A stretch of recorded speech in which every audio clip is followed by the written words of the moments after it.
լարվածությունը պիտի լինի այնքան գրագետ, որ հաճախորդը վայելի այդ process-ը իր պրոյեկտը իրագործելու եւ հաճույքով սպասի իր երազած ինտերիերը։ Բացեն, որ հաճախորդը պետք է ընտրի դիզայն ստուդիան է պետք է ընտրի հաճախորդին։ Հաճախորդը չպետք է առնչվի խնդիրների հետ, այսինքն չպետք է լինի այդ լարվածությունը, որ ոյ շինարարության մեջ եմ, հակառակը։ Հաճախորդը մոտենալով դիզայն ստուդիային պետք է պահանջի հստակ բացված, թե ինչ է մտնում այդ աշխատանքի մեջ, որովհետեւ ինքը կարողանա ընտրել, հասկանալ, արժի աշխատել այդ մարդկանց հետ, թե չէ։ Դու աշխատում ես, պիտի քեզ հետ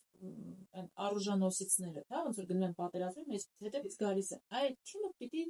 ուժեղ լինի։ Որ ստուդիան հավասար է թանկ, անհատը ավելի էժան։ Օրինակ, ինչպես ես ընդունում, ինչի համար վճարել ավելի թանկ եւ չգնալ անհատի, ինչ տարբերություն կա։ Գրագետ մասնագետի հետ արդյունքում դու ունենում ես ճիշտ նյութերի ընտրություն եւ արդյունքում շատ ես խնայում, ոչ թե ունենում ես